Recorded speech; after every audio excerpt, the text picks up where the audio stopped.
Ladies and gentlemen, welcome to Rock and Roll Brunch Podcast's episode number 13. Today is our first guest. Also, we'll be talking, do people still listen to full albums anymore? And the latest from Rise Against. All that, plus much more, all on today's show.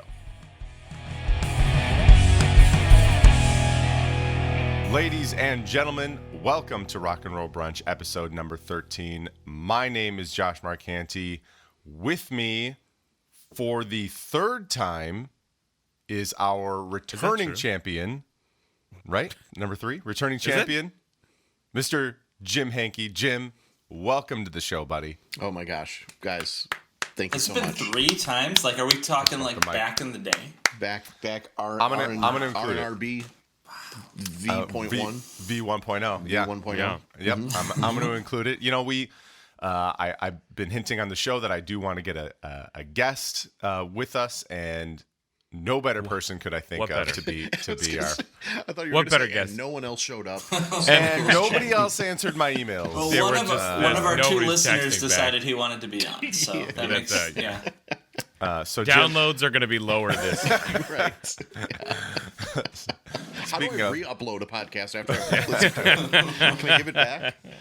Oh my God. Jim, welcome. Thank you so much for joining us. Thanks for being here.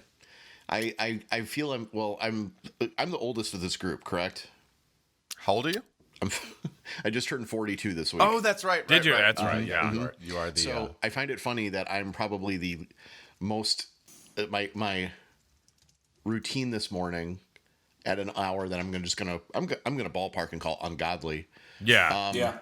Yep. That's fair. I feel like a college student because I'm drinking a Pepsi Max. Oh, and I just ate last night's leftover pizza. Yeah. Coming on here. 42 is looking good, buddy. Yeah, you guys are like, I've tried this new coffee, and it's from the Himalayas, and it's got some undertones or whatever. And I'm like chugging diet soda. That's amazing. I'm here. Pepsi Max is such it's a move, you know? That's Pepsi? a move. I don't even know what Pepsi Max is. So you have to have a prescription for it. It's maximum Pepsi. It's maximum Pepsi. Prescription for it. Are you having trouble not reaching your max? Talk to your doctor about Pepsi Max. And then you're just thrown out of your doctor's office. Stop wasting my time talking about soda. No, it's funny. I actually say Pepsi Max, and it's not even that because they've discontinued it. Because as with Coke Zero's going away, and they're calling it something else, I think. Or, interesting. Or changing the bottle or whatever. This is Pepsi Zero Sugar because... Yeah. I don't know. We're all there. Like, we can't possibly market diet soda to white males. It needs to be diet sodas free. for chicks, dude. Right. Exactly. Anyway. Real quick, with me also is Mr. Daniel Urbach. Dane, good morning, sir. How are you? I'm doing okay. How are you? Good. I'm excellent. I like it. We're going to start calling him Daniel more, I think. Probably not. Also, last person, Chris Marcanti. Chris, welcome to the show, buddy. Always last. Always the last. Yeah. If you ain't first, you're last. You know what I mean? Mm-hmm. Should we just introduce like Jim's credentials? Yeah. And, like, why he's lifting the bar for us on this episode so much? Yeah. So dragging the show into the muck. No. Right in the dirt. Yeah, we wanted to have Jim on. Jim, for our listeners, I think kind of came into our circle through, who was it? Eric Mueller, I think. Yeah, who was also a previous guest on, version 1.0. I think since that time has gone on into his own right to be a podcasting phenom, hosting his own Vinyl Emergency podcast, extremely successful podcast, interviewing some of the biggest names in music. Legitimately, if you have not checked out Vinyl Emergency, please go do. It is a phenomenal podcast. We talk about it a lot. We literally talk about it all the time. Oh man. And then, correct me if I'm wrong, you took over senior production for Homemade, for Biscuits and Jam. Mm-hmm. Yep. So yeah, Jim, tell now that I've given you your creds, tell people a little bit about yourself. I'll try and make it short and sweet, but Vinyl Emergency is a show I started, and full disclosure, and I've told you guys this many times over the last 5 years or so, that Rock and Roll Brunch is a direct influence on me wanting to start my own show, because I love the camaraderie of 4 people getting around and talking about music over breakfast food and what have you. And because I couldn't steal your idea, I tried something else. You could have. You really could have. I guess so. It did go off the air for a little while, so if you had Right. would have noticed. Frankly, we would have just given it to you if you had asked. Can I have it? Patent pending. Here. So, Vinyl Emergency started in January of 2016, and essentially it's me talking with mostly musicians. I'll say 85-90% musicians about how vinyl, how just the artifact of vinyl has affected our lives and careers. That's the easiest way to say it. Nice. That's a good elevator pitch. And so we talk a lot about the guests.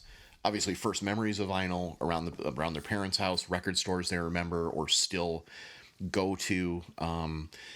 If they're of a certain ilk, they probably played a lot of in stores. I'm talking about like emo, pop punk type bands or whatever. That was a big thing there. Mm-hmm. We hear you. And then also their own catalog on vinyl about like, oh, why'd you make this choice, or what is the gatefold here, or is it cool to do all these colors or what have you.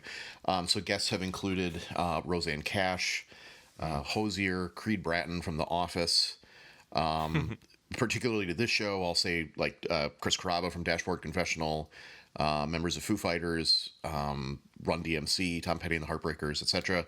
And I'll say, I've known you guys since I lived in the Midwest. I've lived in Nashville now for about 3 years, and I'll say guests have probably started to, I think it's safe to say, stretch definitely more into folk, Americana, country since I've been down here, which is just due to proximity, which makes sense. But then, for the other 2 shows, Biscuits and Jam is a show that I helped launch last year, and that is hosted by Sid Evans, who's the editor-in-chief of Southern Living magazine. So essentially anything for these 2 shows that I'll talk about, Biscuits and Jam and Homemade, I'm in charge of basically everything you hear, from recording to scripting to when music comes in or what music we're using or what have you. So Biscuits and Jam, yikes is right. Yeah. It's a lot of. So Biscuits and Jam has had it, mainly that show is about, especially now in the second season, a lot about what it means to be Southern. And I think frankly, for Black artists, that is a lot of a different answer than for white artists, which has been really interesting to hear. Yeah. But guests have included Willie Nelson, Dolly Parton, Loretta Lynn. I think we have Trisha Yearwood coming up later this season. Just a and they're not all that high of caliber, but some, like, we had John Batiste from Stephen Colbert's show this year. He was great, that sort of thing. And then Homemade. I love John Batiste, by the way. Oh, he's great. I mean that guy is just a ball of energy, and he was great. He was literally, we couldn't see him over Zoom. His camera was off, but he was literally right near a piano, so he just started playing rad. On the show. That's so rad. I think I'll interrupt you real quick. One of the when we caught up and we were first talking about starting up Rock and Roll Brunch again. One of the stories that stuck in my brain, the ones that you told me, is I think it was either Willie Nelson or Dolly Parton, where you were like talking about production ahead of time, and you were like, I'm paraphrasing, but it was like, you kind of talk about like, how your camera set up, your mic set up, and it's like, it's Dolly Parton. She's gonna come in with whatever she comes in with, and you just have to fucking deal with it. And it's like, that's exactly right. Yeah, she's the queen, so okay. Yep. I'll say the big 4: Willie, Dolly, Loretta, and Tanya Tucker. I'll throw in there. We had her on as well. These are people who, like, they don't have to give you video. No, they're like Willie. It fits especially for Willie. we were talking to Willie, and he is out on the bed of his truck in the 100-degree heat of his ranch, watching his horses run around like on his cell phone. That's essentially that's what it, and it's like pure Willie. That's what pure we're doing. Willie. If I had to guess what he was doing, it would sound a lot like that. Yeah. Yes, either that or smoking up. I was going to say, Chris. Yeah. Other than that, it's lighting up. Exactly. Or vaping in the kids' bathroom. So then homemade. in the boss room. Oh, the great Willie Nelson hit, "Smoking Up the Boys." And then homemade is there's a magazine / website called All Recipes, which is like a big, especially the website it's like the largest community of home cooks gathered in the world. It's like 60 million subscribers or something like that. Shit! Wow. And I came into that. They started their show last year around the same time as Biscuits and Jam. They had a producer leave. They had me come in now for the second season, and that's Marty Duncan is a she competed on a show called Food Network Star, and she's a host, home cook herself, and she interviews people of the culinary world about their family's recipes, about how they got into culinary culture and became, awesome. Whatever. So guests on that, since I've been producer, have been like Adam Richman from Man vs. Food. Yep. My personal favorite, I think, is Yardley Smith, who does the voice of Lisa from The Simpsons. She has a little cooking show on Instagram. So it was like, okay, you qualify. Come on over. Let's do this. Whatever. And her voice is amazing for the show. Yes, and, absolutely. Yeah. Within the first 30 seconds, she did Lisa's voice, which I was like, fantastic. She knows. She knows. She's like, I'm gonna get this out of the way, Yep, and exactly. then I can be a person. Yeah, exactly. So those are the shows I work on, and That's awesome. So I'm pleased as punch to be here. Well, we are honored to have you, especially as our returning champion, first guest for 2.0. So thank you so much for returning champion. I think it's whoever like I beat. I think it's kind of like notable that like I don't know, we inspired each other a little bit. Like, I think some of like the blog world and our interactions with like other people who did music blogs or in that, playing music and pitching to music blogs and all kinds of stuff inspired Rock and Roll Brunch initially, which then helped inspire Vinyl Emergency. But like the outcome of this is like the three of us just wake up really early in the morning sometimes and talk about music, and you've got a career. Like for legit, pretty awesome. Like for he real, supports it's himself amazing. and his family. Like what feels like a hobby to us, like you straight up have turned into like a passion. And I mean, like crazy. honestly, I think that's super cool. Yeah, But that's what's funny to me. 100%. Actually, I was telling this to my wife yesterday. Is I still look at this as a glorified hobby. I had I'll just say I started to see a new counselor, and I sat down with him, and his first things out of his mouth, he's like, "So it says here you're a producer." Just went like, yeah, I guess, that's my true. title. Yeah, because it still feels very like what do you call it? Surreal, kind of imposter syndrome. Oh, sure. Big time. Yeah. You're You're waiting for something. pause, and I'm just like, I guess, Yeah. So yeah. Technically, that's true. Yes, that is true. Like, like I said, thank you so much for being here, for joining us. I'm excited. I Couldn't want be to. happier. We always start off the shows by just asking, what have you been jamming lately? What's been spinning in your ears lately? So a couple things. There's a artist down here in Nashville named Morgan Wade, who has the unfortunate lot in life, I guess, to have a name very similar to. I was gonna say Morgan having the same Wallen. initials. Yeah, the same initials. Her logo is an MW. I mean, it is like. Yeah, we That's talked about neither here Morgan nor Wallen for a second there. Right. Go back to whatever episode you guys were talking about Morgan Wallen. Yep. But Morgan Wade has a record called Reckless, which is produced by Sadler Vaden, the guitar player for Jason Isbell and the 400 Unit. Chris, when is that show that you guys are going to? Next Sunday. Fantastic. Next Sunday. Fantastic. Oh, I couldn't be more excited. Pumped. I couldn't be more excited. Pumped. Yeah. And you're not vaxxed, so you're ready to get in that mix. And I'm ready to mix it up. No mask. Get right in there. Making out with people. All, Absolutely. all surfaces and people are on the table for licking. So yeah, I've been practicing my cough. I want to make sure it sounds good, that kind of thing. Testing 1, 2. Yeah, yeah. But so Morgan, she put out this record independently, but she just signed like within the last week and a half with Sony Music Nashville. So we'll see what happens with that. Wow. But she's just very very tatted up, but great songs. So that's a great record called Reckless.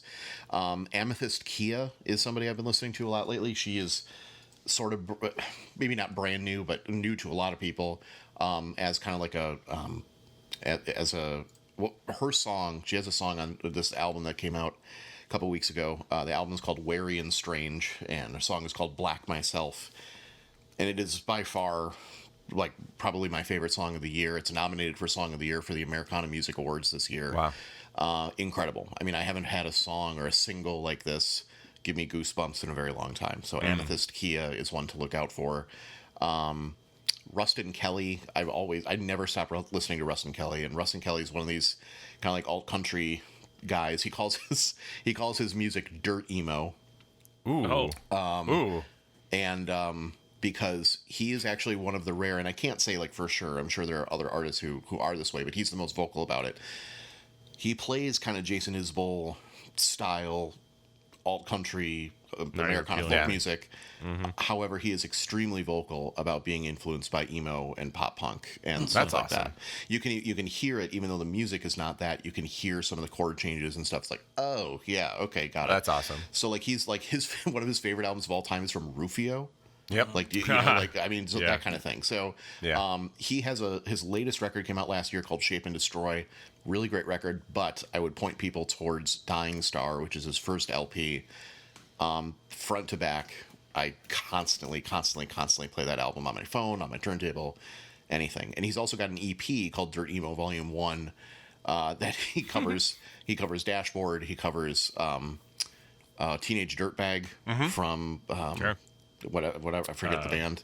But Taylor Swift, that song, Dashboard, he collaborates with Chris Carrabba on a cover of Screaming Infidelities.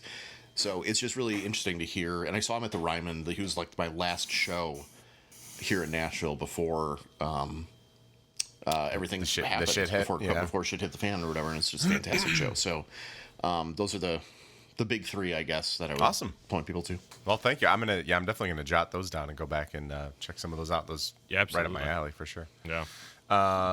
Chris, how you doing, buddy? Doing well. What have you been jamming lately?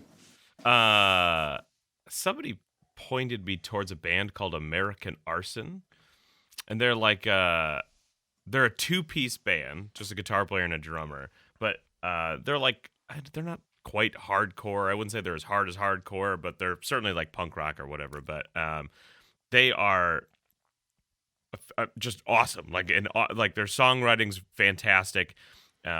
Especially for being a two-piece, some of the stuff that they're able to accomplish and stuff like that, very, very good. There's also a couple of new records out that I think we should talk about later, maybe at some point on a rock and roll brunch. But the new Catbite record is really good. And then I never listened to Chunk No Captain Chunk. Dane, that feels like a band you would listen to or had heard of before. Oh yeah, I've definitely heard of them. But look at his judgy eyebrows. No, they're a kind of band where when you're in the right mood for them, they hit really hard. You know what I mean? Yeah. They can be a lot though. They can that's a great way of putting it. They can definitely be a lot. They're like pop punky, but then they'll go into a straight metal breakdown of sorts and stuff like that. So the opposite direction of Jim's recommendations. Right. This is why we need Jim on. For sure, without a doubt. You definitely balance this equation. To ground it back out. Yeah, for sure. Jim, there is definitely I always talk about, when I talk to music people, I talk about the Venn diagram. The Venn diagram of, what are you listening to? What do you like? And there's always some crossover. And I think specifically with us is probably the more, although Americana emo. I'm not emo. Like Midwest emo. Like we talked about last week, Free Throw and stuff like that. Like there's a Venn diagram, and absolutely. we do have a lot of crossover. So. Completely. I recognize as the older I get, the more into, even without being in Nashville, definitely the more interested and ingrained I've become in like Americana, folk, like that kind of stuff. But I get excited when I hear bands like The Hotelier or Free Throw or whatever, where I'm like, oh my God, the songs are there, the energy's there, the musicianship's there. Yeah. I can never like fully, I'm wearing a Tim Kinsella shirt today. I mean, it's just, I'm waiting for the country equivalent of American football to come out. Yeah, for sure. See how when that happens, they're right there. Yeah. They're right there, though. Right on the cusp. They're Right on the those cusp. guys. Yeah, Dane, for sure. Dane, what have you been jamming lately?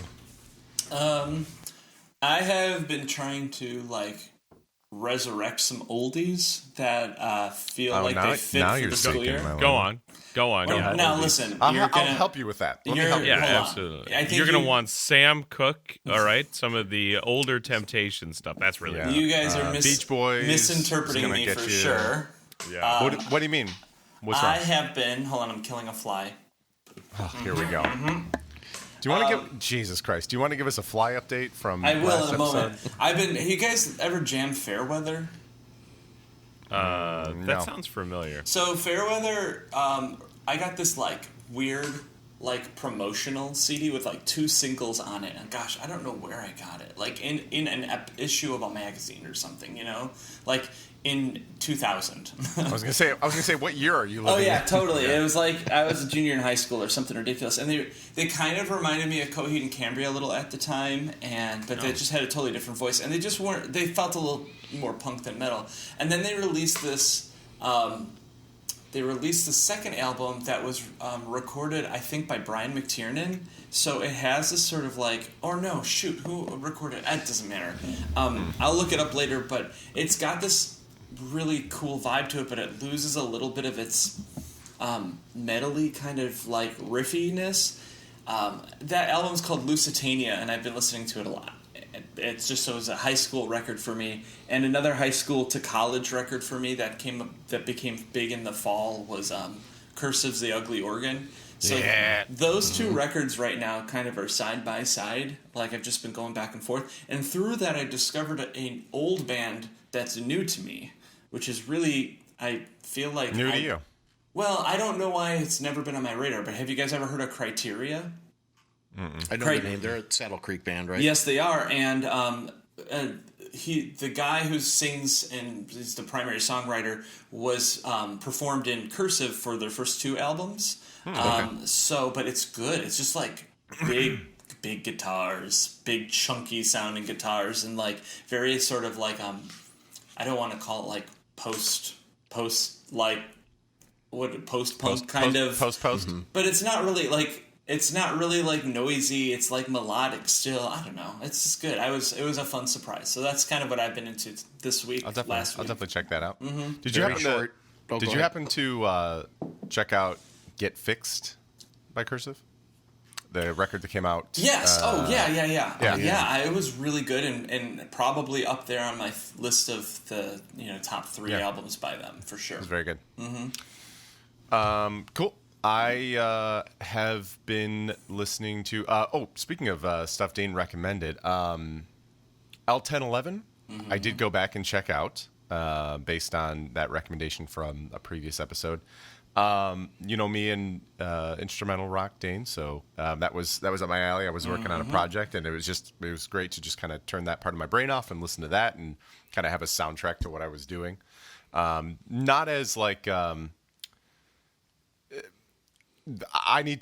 think I need to expand more of my instrumental rock, because it was there were some parts of it where it was oh, okay, this is more challenging to my ear.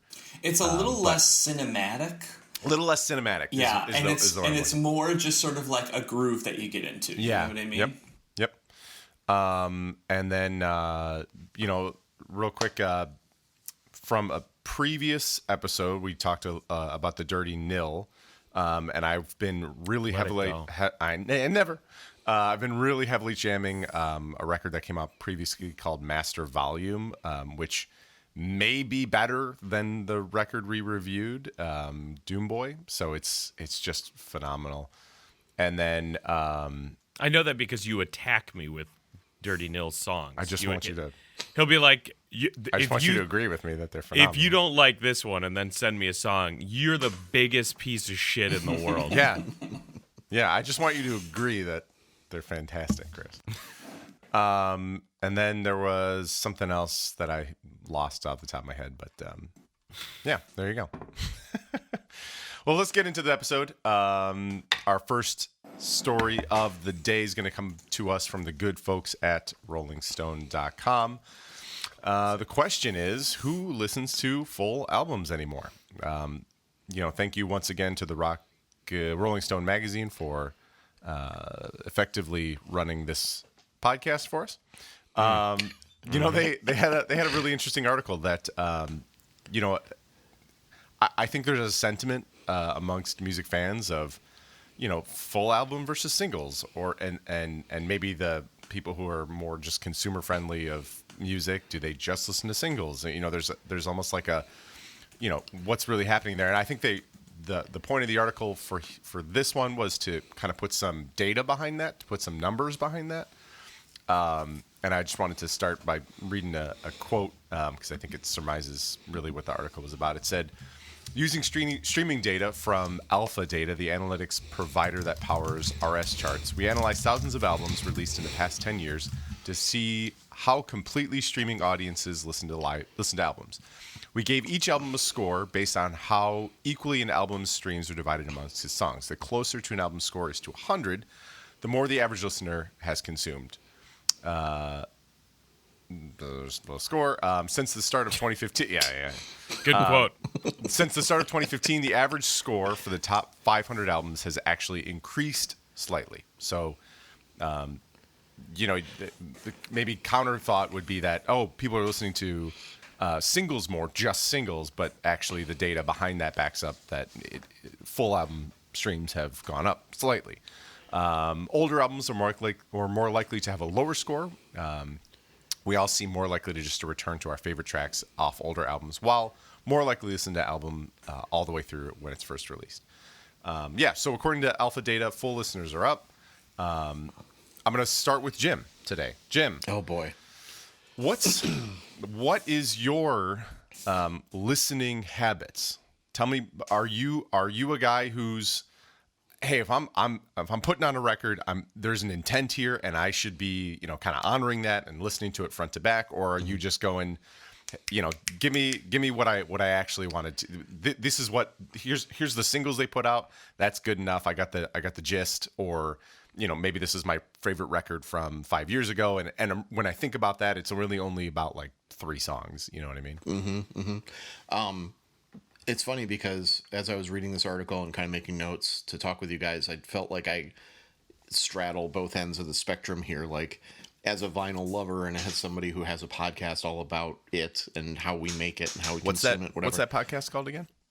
It's called not so much a rock and roll brunch, more like rock and roll dinner. I thought for a microsecond, I thought you forgot the name of your own podcast, and I was like, for sure. Oh no, it's 5:30. It's 5:39. It can happen. Acceptable, completely right, acceptable. Right.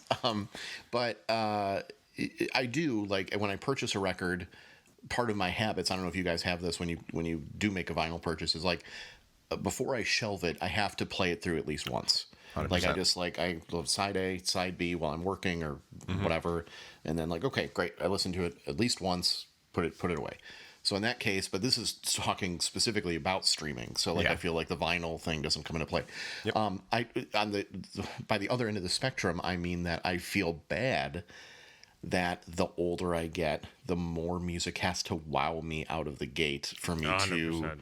to stick to it. Like if I hear, especially in this Americana folk world, if I see on Twitter a lot of artists championing somebody or saying like, hey, check out this record or whatever, I'll go listen to it, but like I'll give it 30, 45 seconds a track and like, okay, I didn't really like the first 3. Okay, I'm kind of like out. It's so the audio good. listeners might not be able to see us just bobbing our heads in agreement. Yeah, it's so good. That's such a great way of putting it. Yeah, but so I do like this article when you get a headline, a very clickbaity headline like who even listens to albums anymore. It's not like I'm going to come in and go like Hulk smash, but it's true. I mean, like there's that.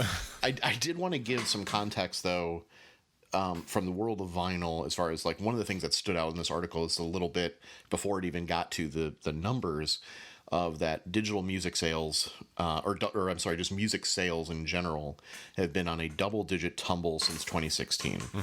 So to give you some context as far as the world of vinyl, and people should follow Billy Fields on vinyl. He works with Warner Music Group. He also is an inspiration through meeting me in Illinois at one point of starting Vinyl Emergency. So if you go to Billy Says Vinyl, says spelled S-E-Z, on Twitter, he every week gives the weekly sales for vinyl in the U.S.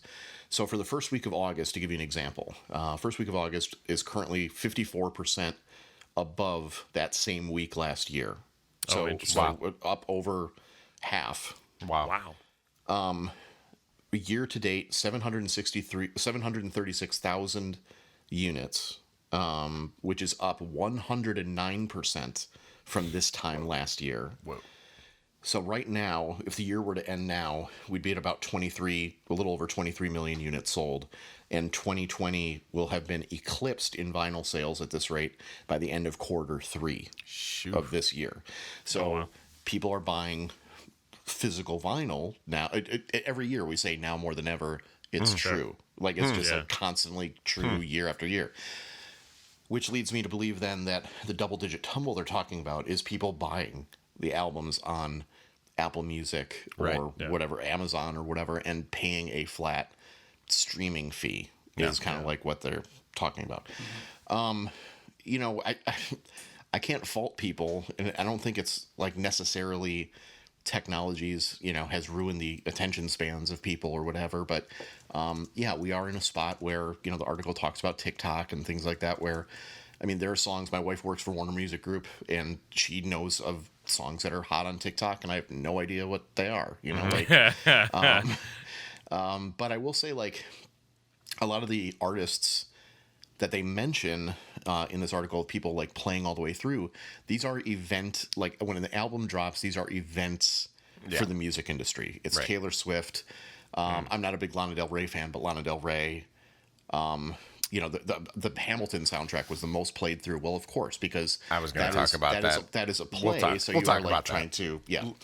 But like, to your point, like a Lil Nas X, when he drops like a single, it's a huge deal for music. You know what I mean? But go ahead. Sorry. Yeah. Yeah. No, I was going to say, like, one of the things, like, we are, I think this week, I could be wrong, and I know this will air later. Biscuits and Jam, we recently had on Hillary Scott, who's a lead singer of what used to be Lady Antebellum. Now they're called Lady A. Her band is releasing like their quote unquote album as essentially 2 EPs, which for country is sort of unheard of. Interesting. And you'll notice in this article, on this chart, Kenny Chesney doesn't get nearly as many album streams because people just want those singles. So even country music now, it's like, oh, are they going to go this route of like trying to like, let's give people less, and maybe they'll focus on the songs more if there's not 14, but there's 7 songs. But one thing before we get to whichever one of you guys wants to take this over, I actually wanted to ask you guys, because I feel you're more in tune with this than I am. Don't be the interviewer on my He podcast. did it. You see how quick he literally just slid right in front of you like that. That was when did you start collecting vinyl? But honestly, like, I started to think about 20 years ago, it was normal for pop punk bands or bands that we liked in the independent world to put out EPs, and I feel like it's mostly full lengths now. I feel like it's very like it's like either a 7-inch single or a full length, and there's not much room in pop punk, let's say, or whatever. I could be totally off again for like the 4 or 5 song EP anymore. I don't know, but anyway, I'll shoot it over to Dane. Dane, thoughts on the pop punk EP? I do have thoughts on that. But I'm just going with I saw your eyes. I'm going with my gut instinct because I don't really have an answer for that, but I have some suspicions. One is that if you are going to stream a whole album, no one wants to listen to the 4-song EP like on Couldn't repeat. agree more. You know what I mean? Yeah. I do think I guess this article is trying to say, like, hey, people do listen to full albums. It just depends on the album. It depends on how the album's marketed. And this list is pretty random to me. Like, I'm looking at the hard rock one, and, like, the most random Metallica album is, like, put side by side with the most, like, with Evanescence of all bands. You know what I mean? That's hard rock. Yes, I mean, The spectrum of and hard Disturbed, like, okay, right? When we look at the alternative list, it just seems like a crapshoot of random artists. I don't know. So I think this chart, though, does suggest that people do listen to full lengths when they're streaming more than we maybe expected them to. Now, Specifically Hamilton. Sure. No, but we'll get there. I will say, though, the vinyl conversation is relevant here because I don't think people want to press EPs onto vinyl because it's a pain in the ass. 7 inches are pretty much this. They're not really the same price as a 12-inch when you're manufacturing them, but they are like. There's this almost like this baseline cost of making vinyl, and like adding inches to it doesn't add a lot more money. Like if you were to make a 20-inch record, which by the way, I mean, would be kind of cool. A big fat boy? Yeah, Yeah. a big chunk. boy. That's what right? that's what they have to be called. A big fat boy. A big thick boy? A thick boy. Guys, Jack White might be listening. Yeah, Yeah, it's his whole I life. wish. His whole Writing it down. But I feel like boy. a 12-inch wouldn't be as much, wouldn't be a huge price jump as a 12-inch. So 7 inches are only incrementally less expensive, but they're expensive because pressing vinyl is expensive. And what you're getting 4 songs tops out of a 7-inch if you're lucky, and they're punk bands that have like 1.5 minute songs. You know what I mean? Yeah, right. So the point is like, and if somebody comes up to my label and says, "Hey, I have this sweet 5-song EP and it's gorgeous," and I'll be like, "Oh, that's so amazing. We can only press it onto one side of a 12-inch." And we can maybe etch the other side or something. I don't know. We can do a silk screen kind of print or something. Like, but nobody wants to buy a one-sided 12-inch either, So, like, I guess when you're thinking of the world, like pop punk, emo, like different kinds of aggressive indie music, like that's in my world, I'm seeing that is where the vinyl explosion is happening, especially represses of old things. But when it comes to new stuff, like no label wants to press 5 songs onto one side of a 12-inch, or to try to squeeze 6 songs onto 2 sides of a really bad sounding 7-inch. Do you think that people are making decisions about putting out a record or an EP or whatever based on the putting out a 7-inch? Meaning like, all right, we're going to write an EP only because, It's an interesting question.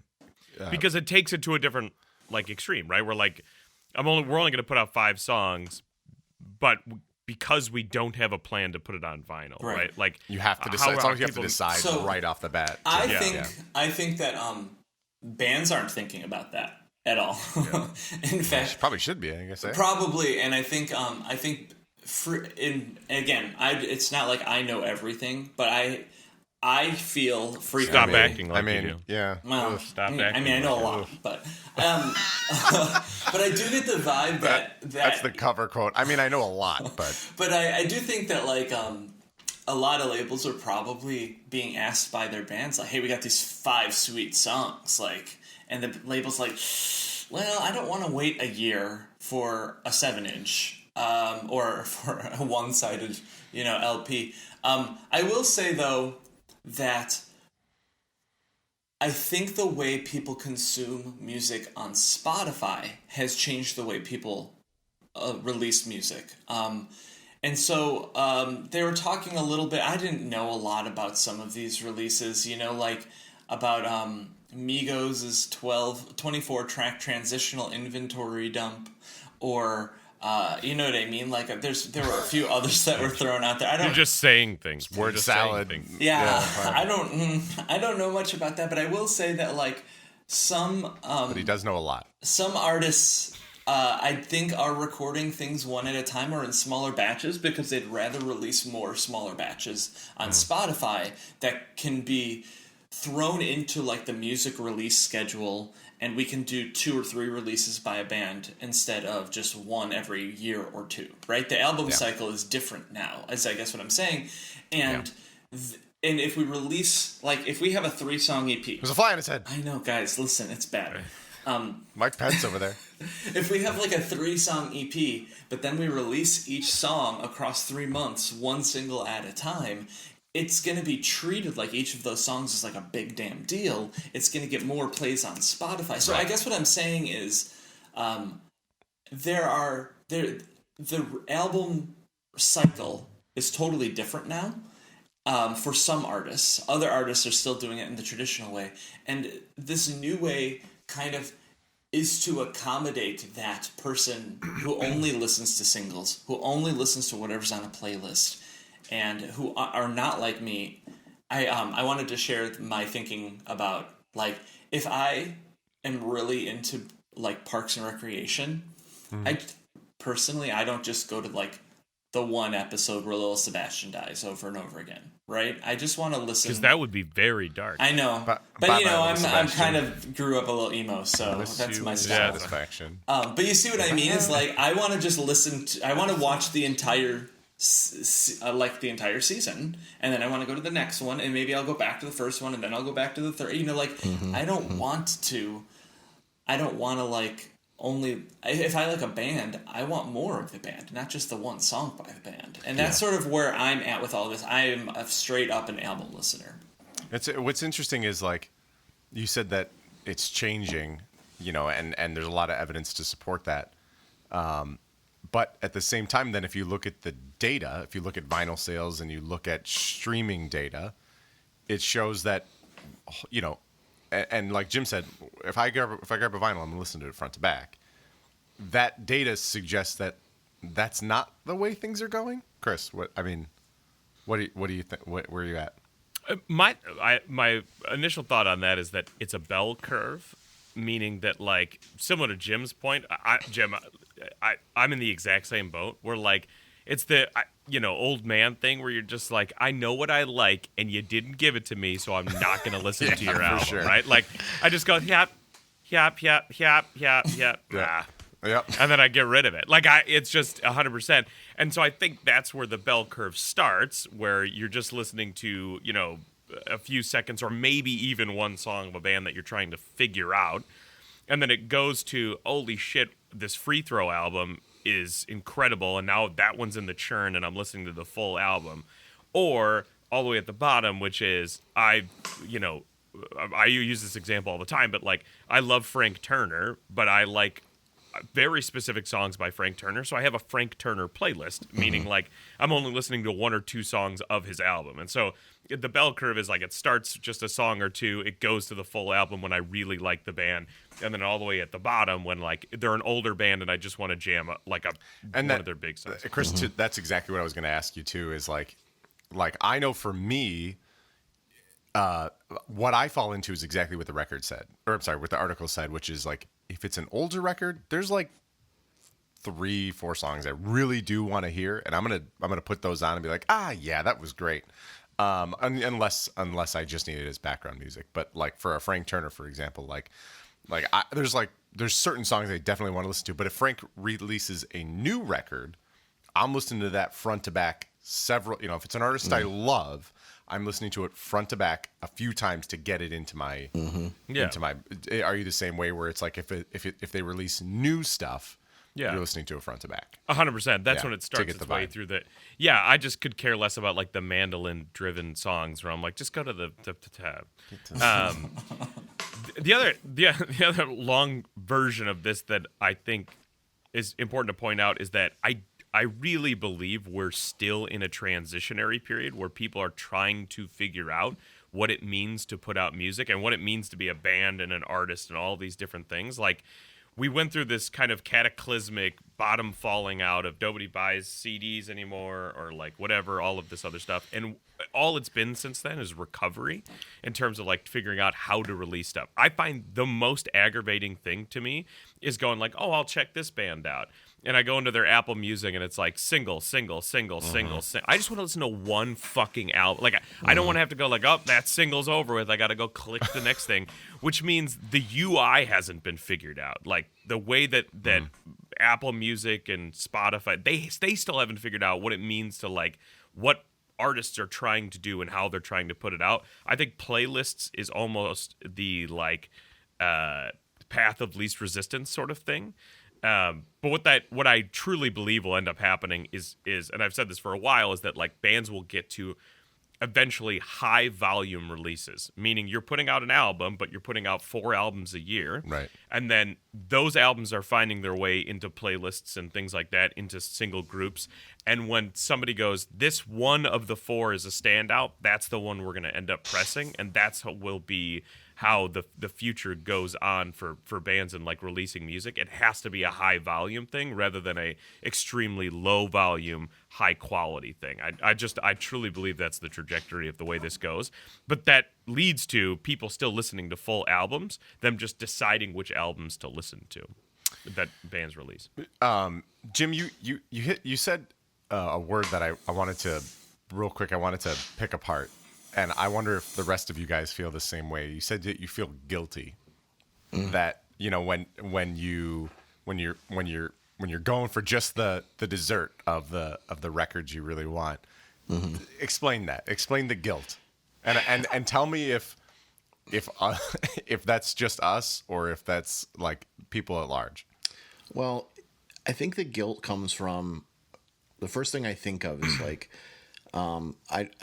you talk about somebody like, I guess, like somebody I've loved in the last 7 to 10 years, which would be like a Jason Isbell or Rustin Kelly, you know, who I talked about before. I had to be an obsessive fan of those people. I had to give those records or give what I was hearing a full shot, right, to fully understand and absorb and whatever. So I think the guilt comes from having done that before, to be able to get that itch scratched or that creative, like, oh my God, yeah, this is fantastic or whatever. And then now in 2021, listening to a track here, a track there, and not really doing it for me. Like, it's almost like questioning myself, like, do I sit with this and give this more time? Or I have like all of us, like I have a toddler. I have 3 podcasts that I work on. I also have a temp job that we didn't talk about. You know what? Like my ears are needed for much more during the day than giving things a solid chance. You know? Right. So I think it's, you know, and the guilt probably comes from it's maybe it's a little bit too of like music writers that I follow and trust, musicians that I like and trust and whatever. It's, you know, when it's their recommendations of like, hey, check this out, and it doesn't connect with me, but it's connected with them.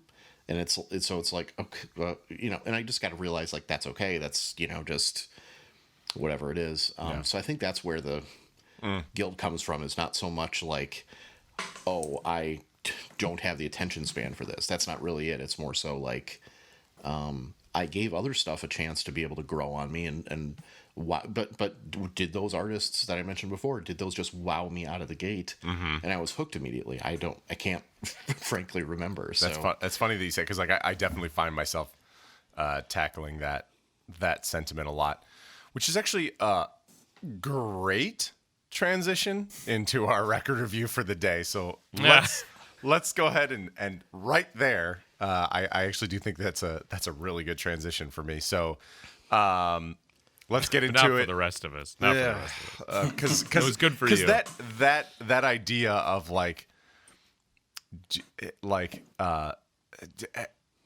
if this isn't hitting me right away, do I sweep it under the rug, like, or do I really need to allow this to fester with me and move on? So that is going to put us to our record review for the day. Rise Against Nowhere Generation came out very recently. Let me jump right back to Jim. Jim, what's your history with Rise Against? We'll go around the horn.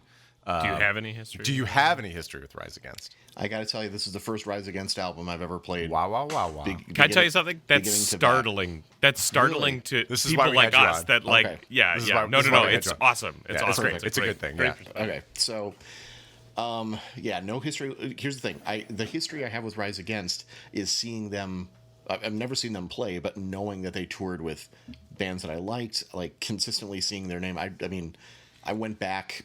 I'll tell you a little bit about how I listened to this album and then what I heard after. But I was like going through Spotify and being like, what album covers do I recognize? Oh, it's Siren Song of Counterculture. I was like, Yeah. okay, like back when that album was out in like 05, 06 or whenever that was. Yep. I was like, oh yeah, I remember seeing this everywhere or something to that effect. Yeah. And I know the name and I had a a big general release, idea. Yeah, I had a general idea of like what they sounded like. You know, like if I didn't know, and like the singer's name Tim. Yeah. What's his Tim name? McGrath. Yeah. McGrath. So He lives down the street from me. does he really? Yeah.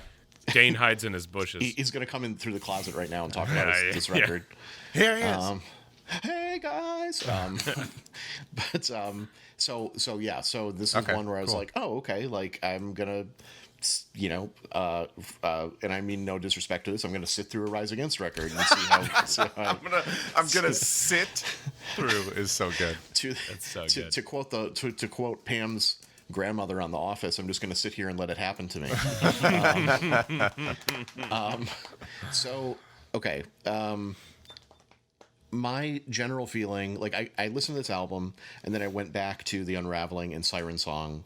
And I was like, "Oh, this is how a I lot expected." more nodding of agreements. Yeah. I'm like, "This is how I expected them to sound. Like this is like this 04, 06, sound. Yeah. This is what I thought they always sounded like." The sound to me now is and I mean this like Go it ahead. sounds so shitty to say, but You're in a safe place. a nest. Tim McGrath is such a good technical singer that I believe him less through all these lyrics and stuff like that, if that makes Interesting. sense. Yeah. Like Jason That's Isbell, true. great singer. I believe every word he's saying. For some reason, when it's partnered with like fast beats and whatever, and really, really clean, crisp production, something about having a good singer. It's like Surge from A System of a Down. There's always something about it where I was just like, how much of this is Yeah. and I don't want to question anybody's like realness or anything like that, but like the especially playing Nowhere Generation against the early stuff, it's like I wrote down I would really like to be in your guys' shoes to have like followed this band for years and get your take on like what this has meant to you from them to sound like this to this. So, because to me, and again, like they sound like a very FM radio rock band in 2021 now. I will say the first song out of the gate, the lyric, they break us like horses, how long will we drag their plow? I was like, oh, okay. I really, that line stuck out. I really, really liked it.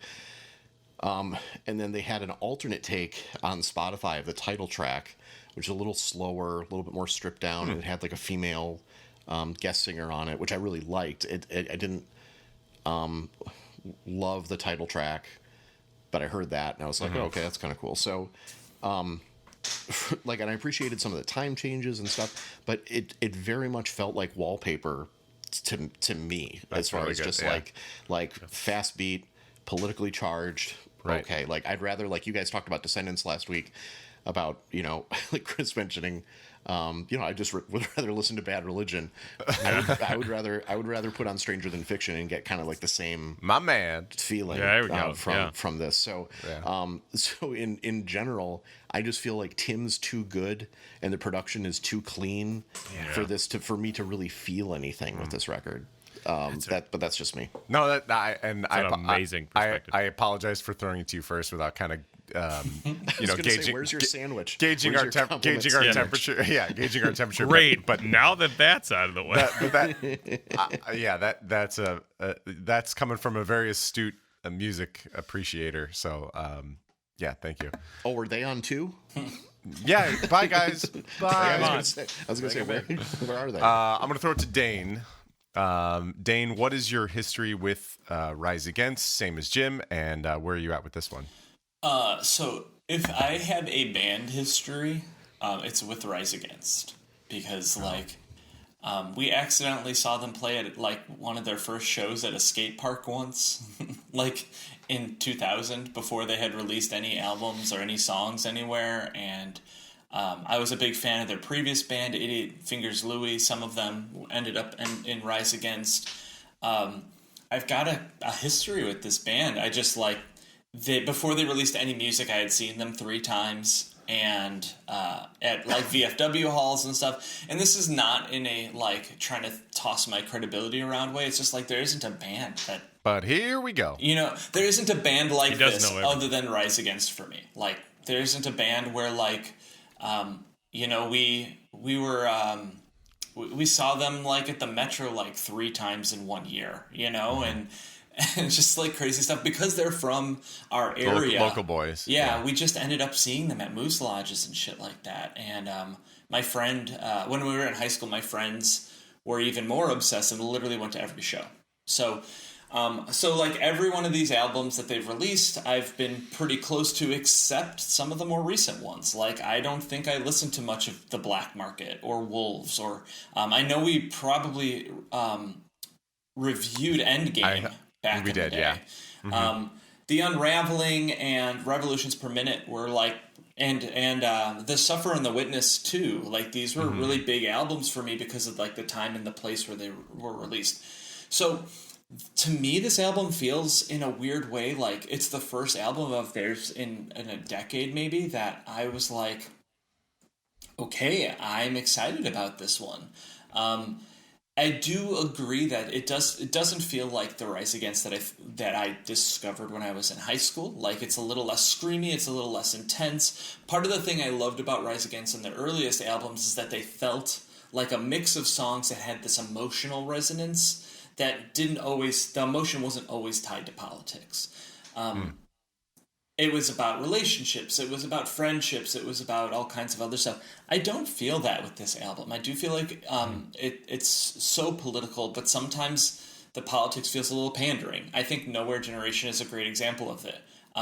The lyrics of that song felt like they were talking to a new group of fans who would really resonate with these lyrics, but they were coming from people that are not of the Nowhere Generation. You know what I mean? And I don't know. That song is not my favorite, but man, it's catchy, and I like to listen to it.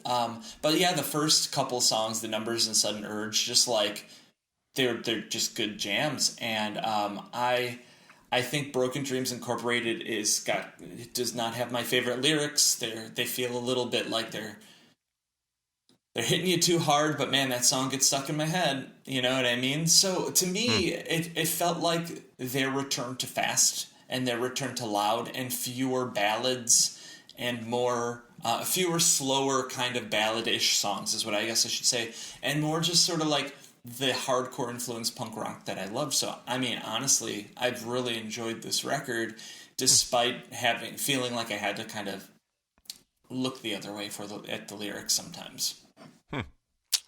There you go. You said not without, still had the ballads though, where I was yeah, I mean, there's one song that still feels a little slowish, but yeah. Without going on a huge rant, there is one song on each of the more recent albums that turned me off every time. Okay. And it's almost like their attempt at trying to do a Swing Life Away thing, except for That's exactly what I was going to say. okay, except Chris's for notes are basically Swing Life Away, and then he's like, "Oh, there was a record here." yeah. And I mean, like Appeal to Reason had this song that was very kind of, it felt really narrative and clunky, and I didn't really like it because it felt like an anti-war song that just was shoved in your face a little bit too much. So I think I get kind of little like, I don't want this one song to ruin the rest of the album for me. But I didn't have one of those on Nowhere Generation. Cool. Chris, what's your history with Rise Against? We have Jim, who literally has 0. It's my favorite. And It's, Dane, so, who's it's like, so good. This is like my entire development. So yeah, It's so good. It's so good. I can't like I say the word startling because like for people from the Midwest that are like into punk rock, they're like everyone has touched Rise Against in many, many different ways. Come in, gone out, whatever, and you're like, I know of them. I think I walked past a poster or something at some point.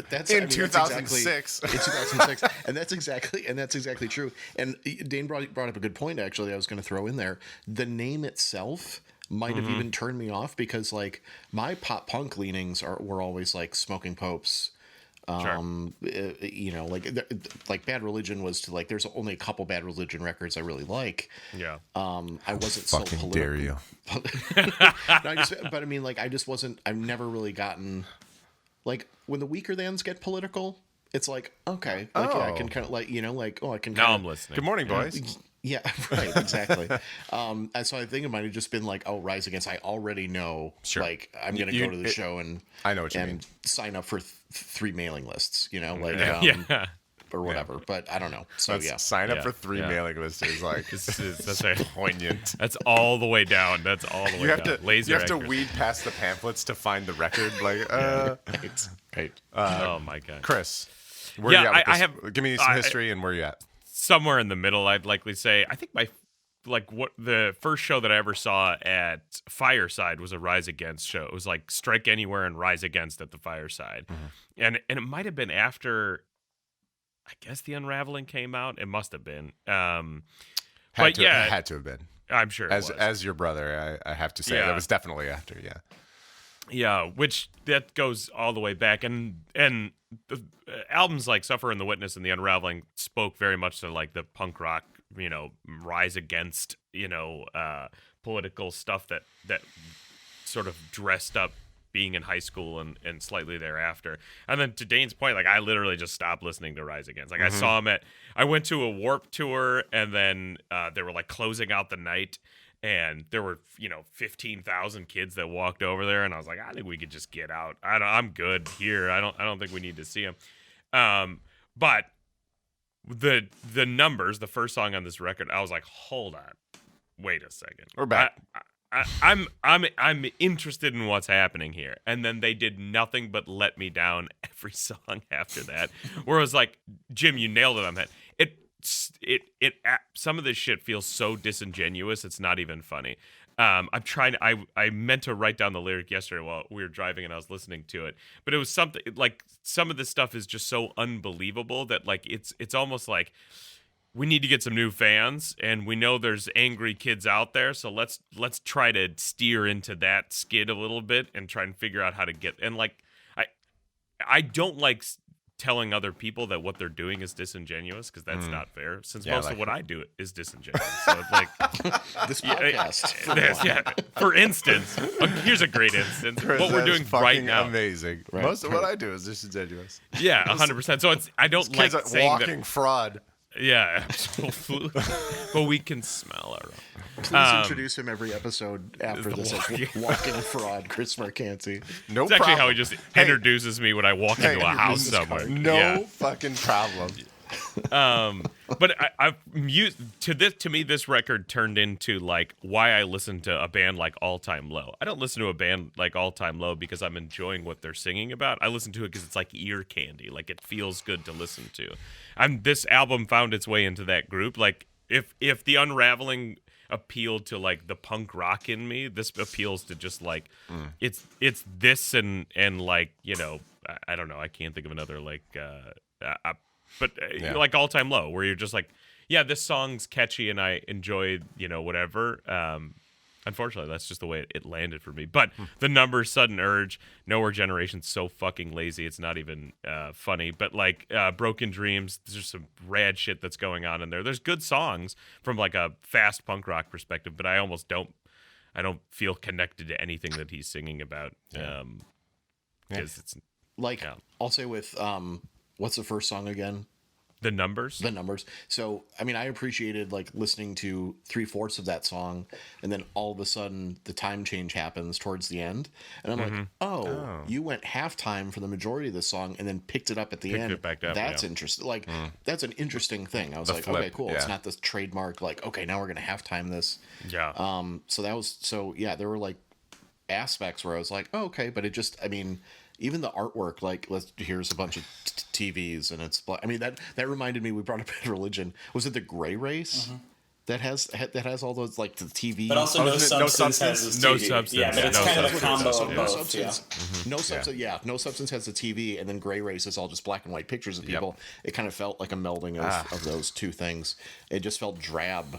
For politically charged punk rock to feel drab. Yeah. It's just got to be like. Jim, you are without a doubt my favorite. So we're gonna have you on so much. It's gonna be great. Yeah. Oh, you're gonna be sick of it. Yeah, it's funny. It's funny we keep bringing up Bad Religion because I think Rise Against gets that reputation for writing the same record over and over again, and so does Bad Religion. To be honest, they get that like, oh, it's just another Bad Religion record, and like. I forgive Bad Religion because they're one of my all-time favorite bands, and like even though they do sound similar, like I can pick out the differences and go like, oh, here's blah, blah, blah. This record for me was like, here's another Rise Against record for me. Now I'm much like you guys, where I should say much like Chris and nothing like Jim and nothing like Dane, where I stopped listening to Rise Against in 2006. The Suffer and the Witness was the last one that I really jammed. Everything prior to that I was so on board for. And then like I was like, oh, I'll just dip out for a decade and a half. That's fine. To me it was like here's another Rise Against record. Like to your point, Jim, too, like Wallpaper is such a good when this is playing, it's just like it's so And to what you said earlier today, which was like, I'm listening for that thing that's going to catch me. That, for me, that didn't happen until almost all the way through the record with the song Sounds Like, where I was finally like, there's a song. There's something that I finally hear. But the rest of it was just so like, burr, burr, burr, burr, burr, burr. And like, the note that I had is like, there's some good hooks. The vocals are really good. The guitars are really chunky. The drums are great. It's really crisp. It's really well produced, but like to me, none of that adds up to like. None of that added up to like this is good, and I actually this kind of brought up to my question that I actually wanted to ask all of you guys. I know we're running short on time. Yeah, I do have a baby who's awake right now. If you got to bounce. Oh no, I'm good. We can keep going for a little while. We don't even have to answer this question, but like where like I kind of came up with this theory that. Unless a record is truly bad, meaning like poorly recorded, poorly done, the writing is fundamentally like not talented. I have this theory that music isn't bad anymore. You know what I mean? Like there's music out there for everybody, and this is a technically proficient record. It's actually well done, but it's not for me. Being I would call myself like a pseudo fan of Rise Against. It's just not for me, but there's people out there who are going to, cream their jeans over this record. It just wasn't, it was, so I want you guys to kind of think about that. Like, are there really even bad records anymore? Or is it just, this is just not for me. And in this case, yeah, it just really wasn't for me. I also had the note, so in Apple Music, it shows you what your friends are listening to. And, Dane, it didn't show you were listening to this record. So my first note was, Dane, did you actually listen to this record? You lying son of a bitch. I have it on vinyl, and I pre-ordered it, and I also have had it in my I've Liar. had it in my library Liar. for months. He's lying. Liar. He's lying. He's lying. I Look at listened him. to it on Look at him. vinyl last night for sure. While I was doing the dishes. It's cool. Dane It's is like a like, clear bought it. with splatter. I'm pretty happy. He with bought it. He bought it on vinyl. I sure did. Sure he did. Sure he did. Dane is like, I love the band Rosa Gornst. I have a big connection to them and their singer, Mr. Against. Tim McGraw. it. You know, Bjorn Agonst. Rosa Gorns. Tim McGraw. So yeah, this one, yeah, just really it didn't do much for me. So anyway, Jim, usually what we do is when we wrap it up. Is this something that's gonna come back? Okay. No. Yep. No. Yep. Didn't think so. No. Hell no. Absolutely not. I'm never coming on this I podcast. appreciate your candor. I love it. Dane, what about you? Is this gonna come back around for you? It will. I really like this one. It felt kind of like a comeback for me. Yeah. And yeah. Dane, you know that's no slam on your Yeah, it is. I don't care. You know, whatever. but It's Personal like, attack. there's a whole personal attack. conversation I think that could be had about like whether we like music we like just because we want to like it. You know what I mean? Like, what is how much is music a thing that like what when I mentioned the Cursive earlier and the Ugly Organ, like why do I love that album? And is it just because it was the right album at the right time, and my friends liked it, and I willed myself to enjoy it, right? That's a whole other conversation. Rock and roll brunch. I think I willed myself to like this one, honestly, not against my will by any means, Fly, but for sure, like, There we go. for sure, this is an album that I'm going to listen to a lot, and it's just because Rise Against is in my ballpark, man. Right on. Yeah, totally. Chris, what about you? I will listen to it again, but it'll probably be a thing where like I forget about it for a while, and then it comes up, and I go, yeah, and then listen to two. Or songs. it's like one song or two songs instead of the whole album. Yeah, and then I bring down the score of the newer generation. Yeah. Then I bring down the score. Yeah, similar to me. I think I will spin it a few more times, but ultimately it's much like as I was listening to it, like it's just going to be pretty forgettable for me. Like I don't know, it's song salad for me. So with that, let's go ahead and wrap up this episode of Rock and Roll Brunch. Jim, where can people find what you're up to on the internet? Sure. Vinyl Emergency. Well, it's so funny you mentioned that because my personal Twitter just got hacked. I saw that. Yeah. Last week, and I can't get Twitter to respond to anything. So, what you see as of this recording at Jim Hanke on Twitter is not me. I'm on your Twitter right now. Yeah. It is It Arabic pornography.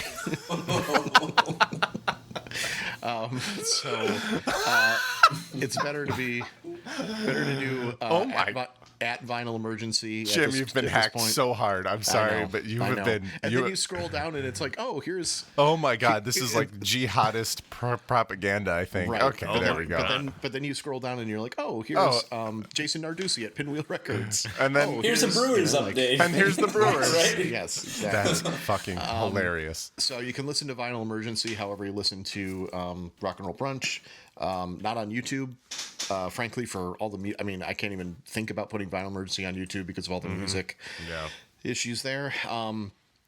But anything I produce or record myself or anything, there's jimhankeaudio.wordpress.com. That's just more of a portfolio site where the most recent episodes of every show is on the front page there, and you can look at other stuff that I've worked on.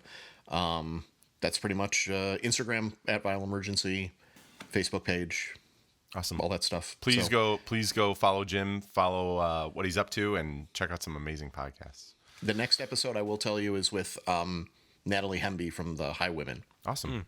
From the big Brandy Carlisle supergroup. So, Awesome. yeah. Super. Crazy. Dane, where can people find what you're up to? Jetsam-flotsam.bandcamp.com is a good place to start. Any releases coming up that you want to talk about? No, not yet. Well, we do, but nothing I'm going to talk about right now. Cool.